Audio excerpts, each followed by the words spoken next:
Coming up on SEO Lunch, Twitter releases Vine, the video answer to Instagram. We also talk about becoming a digital media company and looking at some trends, hot trends for logo design in 2013.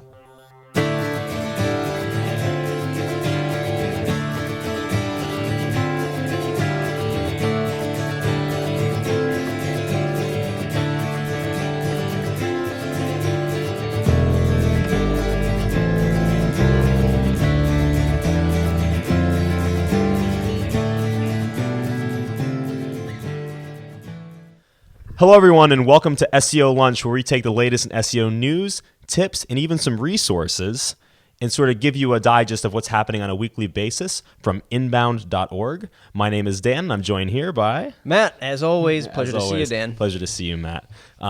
So let's get right to it. Let's hop right into it, Dan. We got an exciting, packed information session. Absolutely. Actually, you know what? Before we begin, Yeah. let's talk about what we want out of this, right? Okay. We're taking the show, we're breaking down 15 minutes or less, hopefully, of your lunch break. We're kind of tapping into that time right now, but that is okay. We want to take the small business SEO news articles that we find that a small business or starter SEOer can learn from, right? This stuff is very high level. This stuff is very easy to consume. Yes. We're not trying to melt anyone's brains, as I like to say. We're trying to break this down as an easy understanding of what SEO is, how to make more money, how to get more leads. We're here to help you do that. Through the internet. For the web. For the web. We're not talking about how to, sell your album. When I catch you in the corner of the subway, peddling out your CDs and DVDs. We're here to talk about web leads. Absolutely. And speaking of what's going on the web here, we're going to look at why streaming content will see continued growth in 2013, looking at Netflix, Hulu Plus, video services. Is it the death of cable as we know it? Interesting. Three things brands need to know about this new app called Vine. Vine.co. Put out by Twitter. If you haven't seen it yet, where have you been? For those of you on iOS, unlike me, I hope you're enjoying using the app. And then Patty Mugen is going to take us beyond link building. He's going to talk about how to use links and content to hit business goals, specifically thinking about the ultimate goal, revenue. Revenue's good. How to make your website more interesting and link-worthy by Chris Gilchrist of HitReach. I believe, yes. Of hitreach.co.uk. We're talking about keeping vital information, how to make it more how to make your site more interesting by doing little tweaks that keep the user saying, that's pretty fun. Then we're going to look at, has e-commerce killed the high street? More specifically, have online sales sort of started dominating and taking down brick and mortar stores? Is it completely over for the physical? Interesting. And then 10 trends for logo design in 2013. Great for people who have your avatars everywhere across social media, keeping your brand consistent so that your audience knows who and where you're at. Absolutely. So let's dive into the first article, Dan. So why is streaming content? Why is it going to see continued growth? I mean, I think this is a sort of a more obvious article here. It's a very short one. It comes from Colin Morrow, and it's posted on mediaispower.com. Actually, the next one we're going to talk about is also from that website. I don't think we've seen anything from them yet. But what this basically talks about is the value proposition for the customer about streaming content on the internet. And what I think the takeaway here for us and what we're talking about with the small business is, the internet is becoming more and more and more a place to sort of market, especially with these video advertisements. I mean, I don't know if you view Hulu Plus yourself or anything like that, but a lot of advertising, a lot of opportunity there. Yeah. I used to watch Hulu. I used to subscribe to it, but then it started to just pile on the ads. I'm paying to get away from that, and now they're adding more ads. So I'm more of a Netflix user. Cool. But the interesting thing, we've talked about this in some of the past episodes, you have to start thinking like a media company. Although it's interesting because now one of the things I heard are people saying don't try to be a media company because then you start to try to do things that you shouldn't be doing, right? Creating video or running a podcast, and maybe that you just don't have the time or the talent to do it. Naysayers really is what I say. Yeah. I think you should try and find what works for you, and then push into that channel. The thing that people have to remember is your competition's starting to do this. Yeah. Your competition's hearing this. You know, what we're trying to do is give you the edge on that competition. That's why you tune into the show, because you want to learn a little bit more. You don't have the time, you don't have the knowledge to find this stuff. We're doing it for you. So hopefully your competition doesn't find this show, although we hope they do, and then we can all make the world a better place. Absolutely. But what that means is competition's starting to do it. You have to just start doing it better. Yeah, it's really a convenience proposition too. Actually, at the very bottom of the article, Colin says, "Stay tuned for the next story in my series on the continued growth of streaming content. Consumers want content everywhere and on their time." So, this is not only just more, sort of like easier, have your content anywhere. It's cheaper for you, but it's also more convenient. It's on your iPad, it's on your computer, it's wherever you want it to be. Yeah, a new phrase I just got introduced to is binge watching. Binge watching. Binge viewing. I've been a victim of that myself. Right, and happened to me with Breaking Bad, and now their Netflix is jumping into that with House of Cards. Yes, the new show with Kevin Spacey. Yeah. Apparently a very good show. I haven't watched it yet. I haven't seen it yet because I'm afraid that I'm going to get into it, and it's going to be one of those episodes 1 through 14, and that's all I do all day long. Right. Done. Right. But anyway, speaking of things we're going to be doing all day long, Twitter has come out with a new solution in the Instagram world. It's called Vine. Maybe you guys have heard of it at this point. It's all over the news right now for social media applications. In my opinion, it's basically Instagram video, little short few-second video clips. The specific article we're looking at, though, is 3 things brands need to know about Vine. By Kevin Dugan, and it's on the same mediaaspower.com website. Yeah, this is interesting. I mean, if you're the typical small business owner and you're just catching up to all the latest apps and news and stuff like that, it's this new hip app. If you just found out about Instagram, well, great. Now you have to find out about Vine. It's animated GIF for those of you that are familiar with that. It's a 6-second like still frame animated GIF. What do I think about it for marketing purposes? Oh, it's one of those flash things. If you hop on it early enough, first post. I got here first. Yeah, right. I created something interesting and intriguing. People are doing like storyboarding with it, and I've seen some of that. Yeah. Like how you have 6 seconds. So what can you sell in 6 seconds? What can you pitch in 6 seconds? Yeah. What can you tell about your brand in 6 seconds? I mean, use it for those kind of twists. It's not something I would obviously. Hey, it's a hot new service I'm going to go all in on. It's that hot new social network I'm going to go all in on. Not right now. But maybe in the future it'll grow, and if you're one of the first ones there, you'll have kind of the leg up. Yeah. Later on, again, we're going to talk about logos, and one of the logo trends that they're seeing is potential for animated GIFs being actual logos, which I find kind of interesting. Yeah, that would be ridiculous. I don't think I could even look at Twitter if that was everyone's avatar was animated. It would just be way too much content overload, right? Yeah. But these are 3 things brands need to know about Vine, and the bottom line here is, just like any other social media, if Vine isn't going to help you at all in selling your product, don't use it. Right. Yeah. I mean, if you're one of these people who are drawing out a strategy, you've got a content plan, you know what channels work for you, great. If Twitter's working for you, then you probably want to be on having Vine presence. Try to do something fun with it, but you're not going to really dominate with just using Vine. Right. Of course. Yeah. Let's get to the next one. Beyond link building, using links and content to hit business goals. I like this one because it's really asking, and this is by Patty Mugen on SEO Moz. Seems like we have at least one article from SEO Moz a week, which is it's funny how that happens.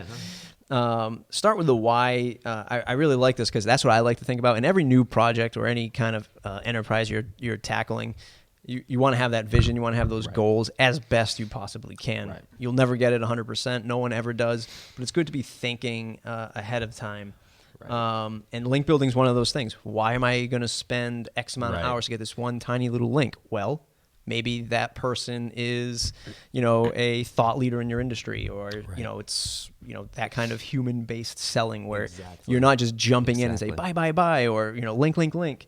This is for a much more grander scheme. Yeah. What I liked in the article, Patty says there are a few answers to this question that I would not be happy with. So he says, bullet point, more links. Bullet point, more traffic. But then right below that, he says, well, what you should be saying is, why do you need more links? Why do you need more traffic? It's great that you have these things, but if it's not going to really assist you at all. Yeah, I read this article from someone in our space over the weekend, and it was talking about how blogging every day, Google I forget how he put it. I think he said gifted him Okay. a 500% increase in traffic. Wow. From blogging every day. Well, no kidding. You went from blogging, once a month to 30 Yeah. days or 30 times a month. Yeah. Of course, you're going to get $500, Yeah. 500% increase in traffic. But is that traffic really the traffic you need? Right. It might be all over the place. It might be people who we always use the pizza. It might be somebody looking for pizza and he's not selling pizza. Right. So it's like, it's great. I got all these links. I got all this traffic, but is it converting? Are these the people who really want to see this? Right. That kind of thing. It's tough. You gotta Move on to gotta that. know your market. Yep. How to make your websites more interesting and link worthy.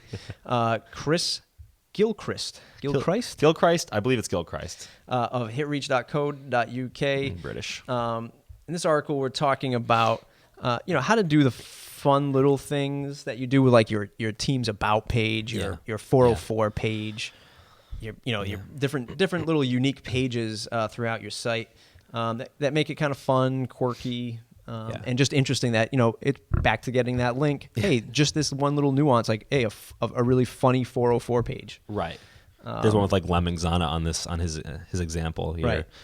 It's not, that particular 404 page will certainly not convert unless you have a conversion button on it. Yeah. But it's just one of those things like, oh, that'd be cool. Somebody would share it, and they find out who you are and kind of what you do. Right. Just there are a lot of examples on the page, and I think this is a great resource, more of a resource for you to sort of brainstorm, sort of free think about what you want to do with your website. Not exactly a copy or anything like that, but just to kind of rethink kind of what you're doing.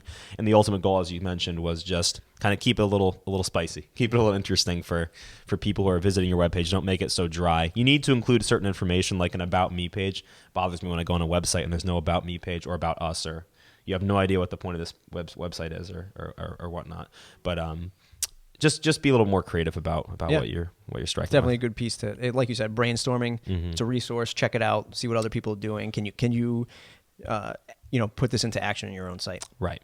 Let's get on to the next article. Has e-commerce killed the high street? What do you think about this one? You really went into depth on this one when we talked earlier. What are your thoughts? Yeah. So my thing with the high street here, and it's with e-commerce, it's tough because there are, the example that this uses is sort of a bad example. I think they use Blockbuster as the example for a brick and mortar store that was crushed by e-commerce or by digital sales, and I think that's sort of a little too hyperbolic, I guess is the word. Okay. Because Blockbuster was a service that rented movies, and now at the convenience of sitting at your own home, just using a credit card, you are able to rent movies or rent even more movies for less money with a service like a Netflix or a Hulu. A business like Blockbuster, and they even tried e-commerce for a while, is just going to get swallowed up by these new ideas, and it's just one of those situations where something comes out and it's gone.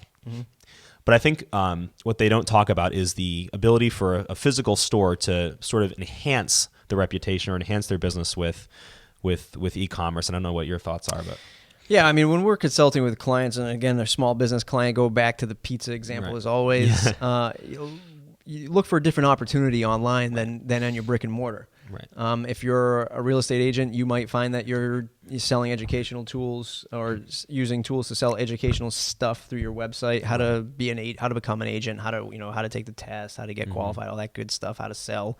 And you might just find a different opportunity on the web to make a stream or to create a stream of revenue that can then just come back to your brick and mortar. Right. I'm Dan. I have a shoe store, but I'm teaching people. I'm teaching runners online. Right. How to prepare for a marathon. How to exercise on a daily basis. Foods that people should be eating. I'm creating running groups, that kind of thing. And oh, by the way, they know that if they show up, that they can come buy some shoes from you too. Right. So it's sort of using the internet as a tool to assist your business in the form of the pizza example, of course, deliveries or finding out what's on the menu very easily, or, how to make a certain one of your pizzas that everybody, whatever it might be, to just sort of assist your business. So an interesting link. That's an interesting article with feedback from other top professionals in the arena. That is from guardian.co.uk. Written in interview format. So don't get surprised when you see a bunch of... Text blurbs. Last article for the day, 10 trends for logo design in 2013. Yeah. You picked this article, Dan. Yep. Explain why I picked it. Yeah. So with 10 trends for logo design, I wasn't trying to sort of make this all about logo design or, using Photoshop or how skills there. I was using it more to talk about, the importance of the visual imagery, the importance of having a logo, the importance of having an identity as a business. There are some tips in here, minimal, go minimal or go vintage, things like that. We already talked a little earlier about, having animated GIFs, which we both agreed would be sort of crazy. But really, this is just about getting that imagery, keeping it in sort of frame of mind, back of somebody's mind, so when they see something that immediately triggers their mind. Yep. I talked a few weeks ago, we had an SEO, I believe it was the SEO lunch, where I talked about the subway colors, the green, white, and yellow colors, and that experiment where you immediately see those colors and the first thing you think of is Subway. And I thought that was really cool. Yeah. Super important, like we just talked about, we had the Vine app, you have Instagram, Facebook, Twitter, all these things. You need to have your avatar everywhere, your images everywhere. So I do like this article that kind of dives into some, looking at different forms of logo design, so that you can kind of get that feel for what other people are doing, what works. Right.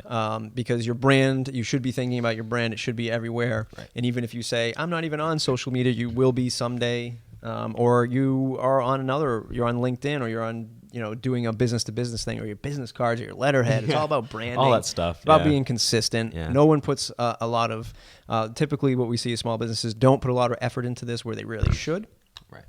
Or they should, or they get too micromanaged over the branding process where they shouldn't. They should just let the professionals do it because they know what they're doing, and that way they can build a consistent brand across all platforms. Right. This is written by Humaira Khan, and it's on smashinghub.com. Really quick point out, I wanted to talk, if you're on the page, I will have the resource on our website. Part number 5 says multiple logos, and I thought that was cool. You talked about business cards and having different identities. Maybe slightly changing your logo to kind of personalize it. Everything's going personal to a degree, to personalize your logo and make it a little different for Yeah, I totally agree. what you're shooting for. Yeah, so that is the episode today. We hope that these are some informative articles for you, especially the small business person starting out to market their website, or the starting SEOer that's out there helping other clients market themselves on the web.